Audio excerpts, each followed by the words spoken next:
नमस्कार।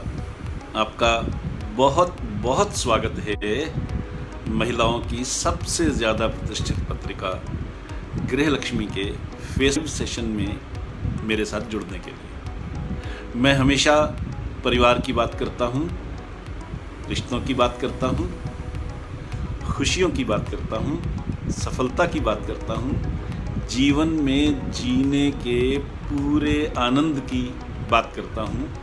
लेकिन आज मैं इसके अलावा कुछ और भी बात करूँगा और हमेशा की तरह आज का टॉपिक भी बहुत ख़ास है। मैं जब महिलाओं से बात करता हूँ तो उनके नज़रिए पर कई बार मुझे बरबस हंसी आ जाती है। कोई महिला कहती है कि पैसे का सारा काम उनके पतिदेव देखते हैं। कोई महिला बड़ी खुश होकर बताती है कि बच्चों के करियर का फैसला उनके पतिदेव करते हैं। तो आप क्या हैं? रोटी पकाने वाली कुक? आज एक कसम खाइए कि आप आज से एक नया नज़रिया अपनाएं। फैसलों में पतिदेव की और परिवार के बाकी सदस्यों की सहायता करेंगे, उन्हें रास्ता दिखाएंगे। कृपया यह समझिए कि फैसले लेने में सहायता कोई दखल अंदाजी नहीं है, बशर्ते कि आपका नज़रिया पॉजिटिव है। आप उनके जीवन की साथी हैं और सारथी हैं। उदासीनता छोड़िए, इनडिफरेंस छोड़िए, चिंता मत कीजिए। फैसले लेने में परिवार की सहायक बनिए।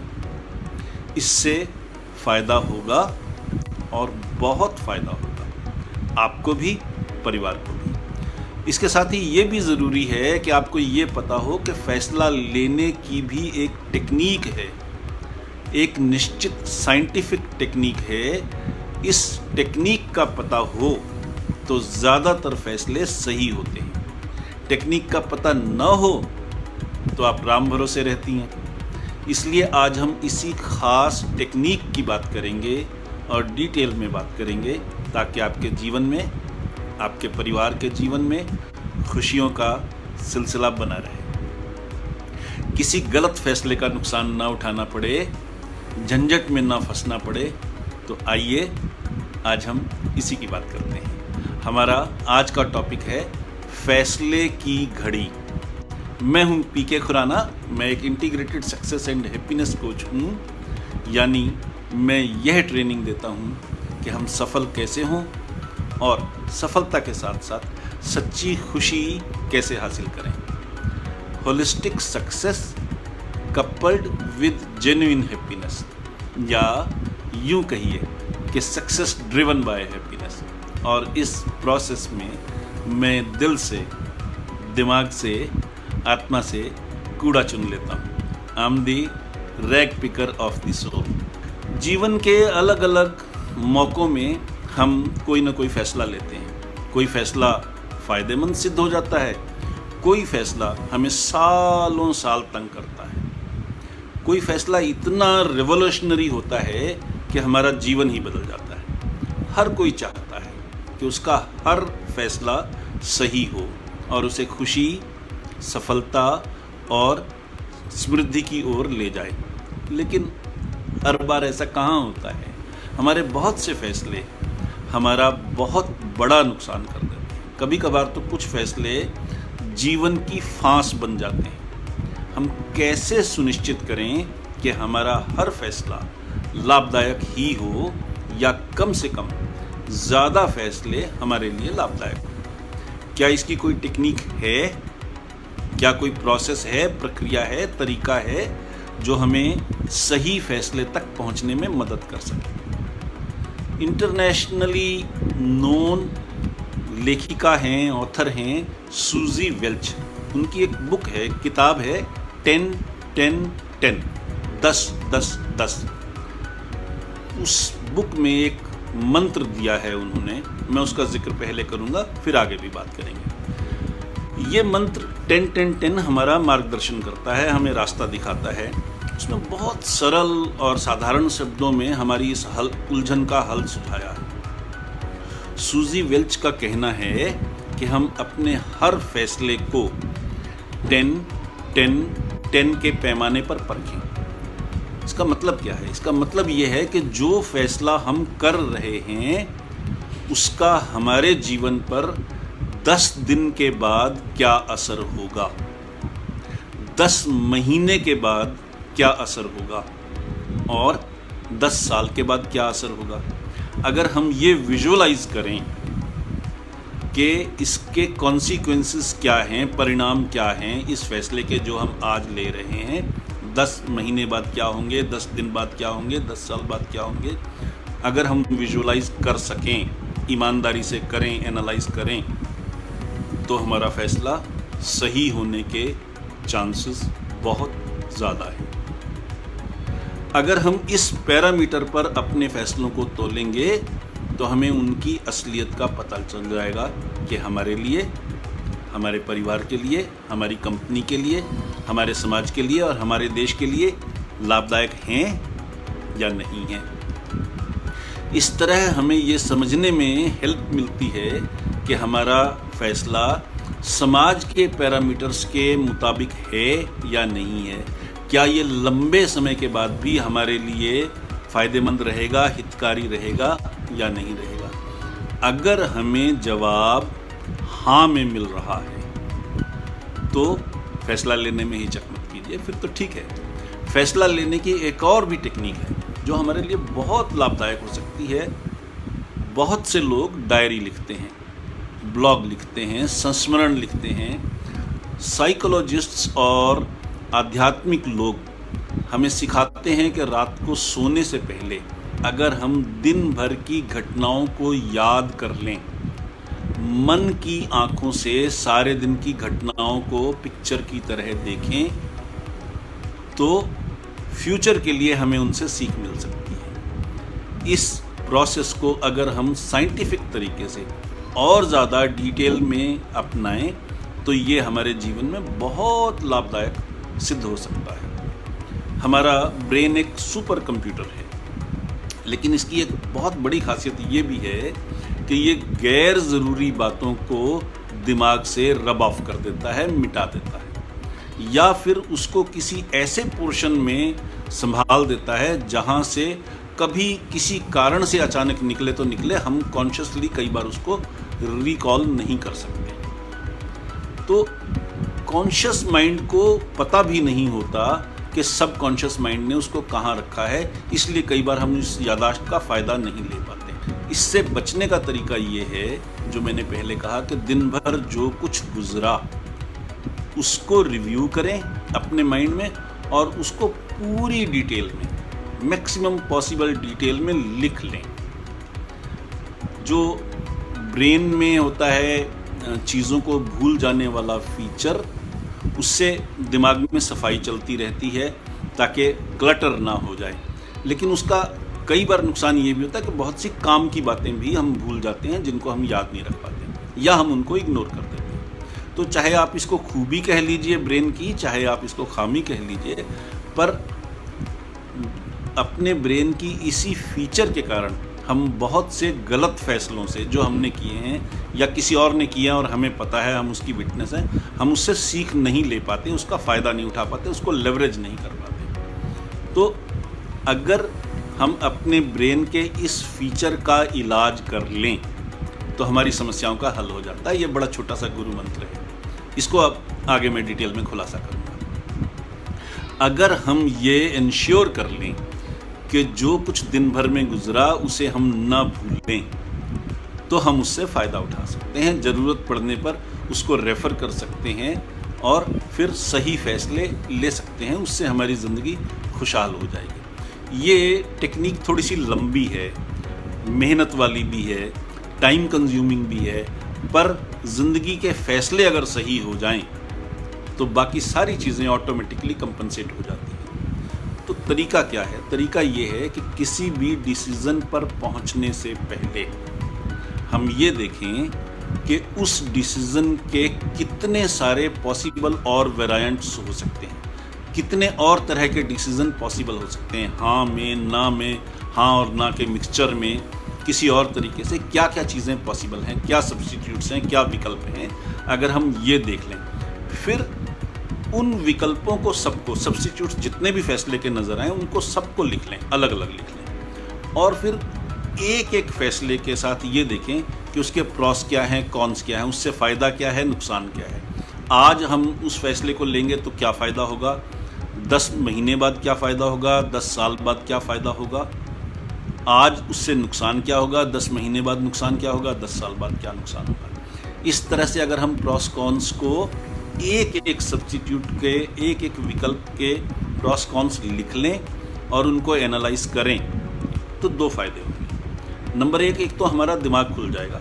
एक, एनालाइज करते वक्त हमें नई हल, नए फैसले सूझेंगे, नए सॉल्यूशंस सूझेंगे, और हम सही फैसले तक पहुंचना हमारे लिए इसलिए आसान हो जाएगा क्योंकि हमने हर फैसले का एडवांटेजेस, डिसएडवांटेजेस डिटेल में लिख लिया। उनको, कोई चीज़ हमारे दिमाग से पीछे नहीं हटी, कोई चीज़ हम भूले नहीं, कोई स्टेप हमने मिस नहीं किया। उसमें ये फ़ायदा होगा कि हम टोटलिटी में व्यू कर सकेंगे सारी सिचुएशन, और जब टोटलिटी में व्यू करते हैं, बिग पिक्चर देखते हैं, तो हमें क्लैरिटी ज़्यादा होती है और सही डिसीज़न पर पहुंचना आसान होता है। अब यहाँ एक और चीज़ करनी है। आपने ये कहा कि अगर हम ये डिसीज़न लेंगे तो इसके ये एडवांटेजेस होंगे, और ये डिसीज़न लेंगे तो इसके ये डिसएडवांटेजेस होंगे। तो कारण भी लिखिए साथ में कि डिसएडवांटेज क्यों है और एडवांटेज भी क्यों है। जब आप कारण भी लिख लेते हैं तो फिर आपके पास बहुत इजी हो जाता है सारी चीज़ों को समझना। उसको चाहे आप अपने लैपटॉप में लिखें, डायरी में लिखें, ब्लॉग में लिखें, मेमोयर में लिखें, किस तरीके से आप रिकॉर्ड करते हैं वो आपकी चॉइस है। उसमें कोई फ़र्क नहीं पड़ता कि आप मैकेनिकली करते हैं या इलेक्ट्रॉनिकली करते हैं या ह्यूमन वे में करते हैं। तो इसमें ये भी लिखें कि जो अब तक का आपको फैसले का विकल्प सबसे बढ़िया लगा था, वो सबसे बढ़िया क्यों लगा। फिर जब 1 साल बीत जाए, आपने कोई फैसला लिया, 1 साल पहले लिया, तो अपनी डायरी निकालिए या अपना ब्लॉग निकालिए या जहाँ भी आपने उस फैसले को रिकॉर्ड किया था उसको 1 साल के बाद रिव्यू कीजिए और ये देखिए कि तब जिन चीज़ों को आप एडवांटेजेस मानते थे, क्या वो वाकई एडवांटेजेस सिद्ध हुई। तो जब आप किसी अपने पुराने फैसले को इस डिटेल में लिख लें और उसको साल बाद और 5 साल बाद रिव्यू भी करें, आपने मान लीजिए आज ही से शुरू कर दिया, तो ये पक्की बात मानिए कि आज से ही सही फैसले लेने की आपकी नंबर्स बहुत तेज़ी से बढ़ जाएंगे। अब आप ये सोचिए, अगर आपका हर फैसला सही हो तो इस टाइम लगाने का आपको कितना फ़ायदा हुआ, आपके परिवार को कितना फ़ायदा हुआ, आपके पतिदेव को कितना फ़ायदा हुआ, आपके बच्चों को कितना फ़ायदा हुआ। अगर हम इस तरह से अपने फैसलों को एनालाइज करना, रिव्यू करना शुरू कर दें, तो हम अपने आप से ही, खुद से ही बहुत सी नई बातें सीख सकेंगे, खुद अपने गुरु बन जाएंगे और नए काम बेहतर ढंग से कर सकेंगे, नए फैसले बेहतर ढंग से ले सकेंगे, क्योंकि तब हमारा एक न्यूरोपाथ ब्रेन में ऑलरेडी बन चुका है जो हमें सही फैसले की तरफ ले जाता है, जो हमें सारे सब्स्टिट्यूट, सारे विकल्प, सारे अल्टरनेटिव देखने की कैपेबिलिटी देता है कि हम उसको टोटलिटी में देख सकें, बिग पिक्चर में देख सकें। और जब हम बिग पिक्चर को रिव्यू करते हैं, टोटलिटी में किसी चीज़ को रिव्यू करते हैं, तो हम कोई भी विवरण भूलते नहीं हैं और सही फैसले पर पहुंच जाते हैं। यही नहीं, अगर आप ये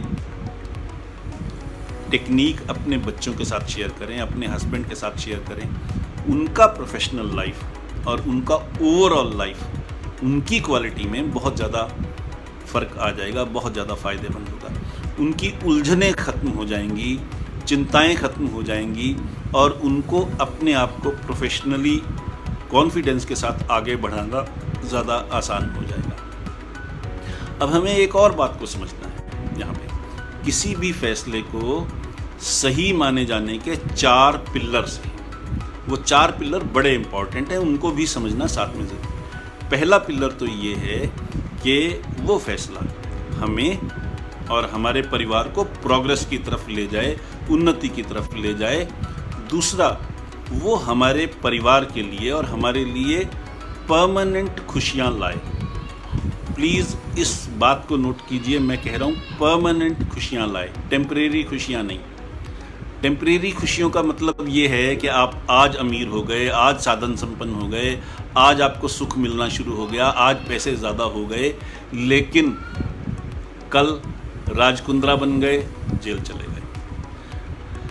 तो ऐसा फैसला सही फैसला नहीं है जिसमें खुशियाँ टेम्परेरी हो, परमानेंट ना हो। एग्जाम्पल चाहे हम विजय माल्या का ले लें, चाहे राजकुंद्रा का ले लें, चाहे खुद को संत कहने वाले आसाराम का ले लें, अल्टीमेटली तो बात वहीं ख़त्म होती है कि हमारा फैसला हमें परमानेंट खुशियाँ देने वाला होना चाहिए, टेम्परेरी सुख देने वाला नहीं होना चाहिए। तीसरा पिलर, थर्ड पिलर जो है वो ये है कि हमारा फैसला देश के कानून को ना तोड़ता हो, वायलेट ना करता हो, कानून के खिलाफ ना हो, कानून के अगेंस्ट ना हो, वरना उससे भी हमें परेशानी होगी। आज टेम्परेरी रिलीफ मिलता हो, टेम्परेरी फ़ायदा मिलता हो, उसको मत सोचें। कंप्लायंट रहें हमेशा। आपका हर काम, हर फैसला देश के कानून के हिसाब से हो तो आपको कभी दिक्कत नहीं। और चौथा भी उतना ही इम्पोर्टेंट है कि वो समाज की ट्रेडिशंस के खिलाफ ना हो। आपका फैसला समाज के लिए भी कंपैटिबल हो, समाज भी उसको इज्जत की निगाह से देखता हो। अगर इन 4 पिलर्स पर टिका है आपका फैसला, तो आपको जो खुशियाँ मिलेंगी वो परमानेंट होंगी, वो टेम्परेरी नहीं होंगी। फैसला भी अच्छा होगा, परिवार के लिए भी, आपके लिए भी, समाज के लिए भी, देश के लिए। अब आइए इससे भी एक और कदम आगे चलते हैं। हमें ये भी समझना ज़रूरी है कि जो हम फैसला ले रहे हैं, फैसला ले ही क्यों रहे हैं, क्यों ज़रूरी है कि हम कोई फ़ैसला करें, क्यों ज़रूरी है कि हम किसी बात के लिए ये सोचें कि हमें इसके लिए ये डिसीज़न करना या ये काम करना ज़रूरी है। काम का कारण समझे बिना काम करना उतना ही गलत है जितना कि काम ना करना। हर आदमी के जीवन में कोई गोल होता है। हमें ये देखना चाहिए कि जो फैसला हम कर रहे हैं, क्या वो फैसला हमें अपने गोल के नज़दीक ले जा रहा है या नज़दीक नहीं ले जा रहा। उसका गोल के नज़दीक ले जाने में कोई रोल भी है या नहीं है। अगर आपका फैसला आपको अपने गोल के नज़दीक ले जाए, अपने परिवार की उन्नति के नज़दीक ले जाए, आपकी उन्नति के नज़दीक ले जाए, तो फैसला ज़रूर करें। वही बात है, यहाँ वाई क्लियर करें कि हम ये फ़ैसला क्यों ले रहे हैं। अगर ये गोल के नज़दीक ले जा रहा है तो फ़ायदा है, गोल के नज़दीक नहीं ले जा रहा तो फ़ायदा नहीं है। तो अब ये समझ लें हमने अब तक क्या सीखा। पहली चीज़, 10-10-10 के पैरामीटर पर देखें। 10 महीने बाद क्या होगा, 10 दिन बाद क्या होगा, 10 साल बाद क्या होगा, उसके कॉन्सिक्वेंसेस क्या होंगे। फिर समाज के चारों जो पिलर्स हैं उन पर वेरीफाई करें, कानून के अगेंस्ट ना हो, समाज के अगेंस्ट ना हो, परिवार को स्थायी खुशियाँ देने वाला हो, और उसके जितने भी पॉसिबल वेरिएंट्स हैं, विकल्प हैं, अल्टरनेटिव्स हैं, उनके प्रॉस कॉन्स को विस्तार से लिख लें और 1 साल बाद या 5 साल बाद उसको रिव्यू करें और तब देखें कि हमारा फैसला कितना लॉजिकल था। एक बार आप इस प्रोसेस में आ गए तो ज़िंदगी भर आपको हमेशा फ़ायदा होगा। अब दूसरी चीज़, ये सोचना कि मेरे हस्बैंड फैसला ले रहे हैं, मैं उसमें दखल क्यों दूँ, वो बुरा मान जाएंगे, ये सोच गलत है। या ये सोचना कि मैं एडिशनल झंझट क्यों लूँ, हस्बैंड कर ही रहे हैं ना, मैं क्यों उसमें पढ़ूँ, वो भी सोच गलत है। परिवार आपका भी है, परिवार आपके हस्बैंड का भी है, बच्चे आपके भी हैं, बच्चे उनके भी हैं। आप अगर उनके लिए हेल्पफुल साबित होती हैं तो शुरू में हो सकता है उनको थोड़ा अजीब लगे, लेकिन जब वो ये देखेंगे कि आपने टेक्निकली सही गाइडेंस दी, सही फैसले तक पहुंचाया, तो उनके दिल में आपका रिस्पेक्ट और बढ़ जाएगा, प्यार और बढ़ जाएगा। और यही तो अल्टीमेटली हम सबका गोल है कि हमारे परिवार में हमारे रिश्ते भी मजबूत हों और हमारा परिवार उन्नति की तरफ भी चले। इसलिए इसमें हिचक मत कीजिए। अगली बात, आप में से बहुत सी लेडीज़ ऐसी होंगी जो वर्किंग लेडीज़ हैं, जो ऑफिस में जाती हैं, बिजनेस संभालती हैं, सीनियर पोस्ट्स पे हो सकती हैं, तो वहाँ पर भी आपको फैसले लेने होते हैं और क्रिटिकल डिसीजंस लेने होते हैं। अगर ये टेक्निक अपनाएंगी तो किसी भी तरह के डिसीज़न को लेने में आपको आसानी होगी और वो डिसीज़न सही होने के चांसेस बहुत ज़्यादा होंगे। आज लेडीज़ हर फील्ड में मर्दों के बराबर ही नहीं, मर्दों से आगे भी चल रही है। इसलिए प्लीज़ अपने को अंडर एस्टिमेट करना बंद कीजिए और ये मान के चलिए कि जिम्मेदारी आपकी भी उतनी ही है जितने आपके परिवार के बाकी सदस्यों की है। और अगर ये टेक्निक आप अपने बच्चों तक भी पास ऑन करती हैं तो उनका फ्यूचर भी कितना अच्छा होगा, आप इसको इमेजिन कर सकती हैं। तो मैं सिर्फ आपको यही कहना चाहूँगा कि कभी भी अपने आप को अंडर एस्टिमेट मत कीजिए, पूरा कंट्रीब्यूट कीजिए, उससे आपका रिस्पेक्ट बढ़ेगा ही। अल्टीमेटली आपके हस्बैंड भी तो आपको चाहते हैं, आपका साथ चाहते हैं, आपका साथ देते हैं। तो कहीं कोई कन्फ्यूजन नहीं होगी अगर आपका नज़रिया पॉजिटिव है। नज़रिया पॉजिटिव रखें, उतना काफ़ी है। आखिर में मैं यही कहूँगा कि आप सब ने इतने धीरज के साथ मेरे साथ इतना समय गुजारा, उसके लिए दिल से शुक्रिया। इसके साथ ही आपकी प्रिय पत्रिका गृह लक्ष्मी आज का टॉपिक फैसले की घड़ी अब समाप्त होता है। अपने होस्ट हैप्पीनेस गुरु पी.के. खुराना को अब इजाज़त दीजिए। अगले हफ्ते रविवार को शाम 5 बजे फिर मिलते हैं एक नए टॉपिक के साथ। तब तक के लिए खुश रहिए, स्वस्थ रहिए और जीवन का आनंद लीजिए। नमस्कार।